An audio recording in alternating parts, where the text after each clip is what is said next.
আসসালামু আলাইকুম, সবাই কেমন আছেন? আশা করি ভালো আছেন। জামাল ইলেকট্রিশিয়ান পেজে আপনাদের স্বাগতম।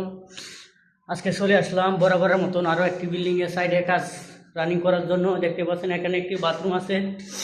এটা বাথরুম এন্ট্রি করছি। বাথরুম এন্ট্রি করার আগে ছোটো একটি বেসিং দিয়ে দেবে এনে। ভিতরে আপনাদের দেখায় কি কাজ করবো। এখানে আমার লোক কাজ করছে। কিরে মাথায় হাত দেবো কিরে কাজ শুরু করতে? কাজ শুরু হলাম, টয়লেট করে তো দিছি। টয়লেটে তো টয়লেট করবো, তুই অন্য কাজ কর। টয়লেট তো আমি ফিনিশিং শেষ করছি না, 4 ইঞ্চির লাইনই টানছি না বাইরে দিয়া। ও টয়লেট আমার কাজ শেষ করছো না? না। এই রে দেখ মানুষ কতটা খারাপ হইতে পারে।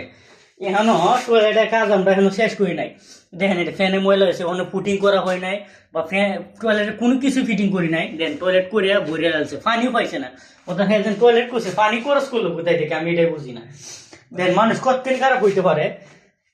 ওখানে শুকনা টয়লেট শুকনা, মানে পানি দিলে তখন তো গলে যাইতো গা, কিন্তু পানি পাইছে না, শুধু টয়লেট করছে আর শুই লেগেছে। মানে কিছু কুত্তা আছে না যেমন বাইরে টয়লেট করে করে দূরে জায়গা এইটা এইরকম আমার পানি খরচ করার দরকার হবে না। এই দেখেন কি অবস্থা। আমি বাইরে আপনাদের দিকে দেখাইতেছি যে এখানেও তো আমরা এরা করি নাই, বাইরে এনে দেখাইতেছি এখানেও আমরা পাইপে ফিটিং করি নাই। দেখাই বাইরে যাইতেছি দেখাইতেছি, দেখেন এখানেও পাইপে ফিটিং করি নাই। এই যে দেখেন, এই যে পাইপ এনে পাইপ ফিটিং করি না। আজকে আসছি 4 ইঞ্চি পাইপ ফিটিং করার জন্য। দেখেন আজকে 4 ইঞ্চি পাইপ ফিটিং করার জন্য চলে আসছি।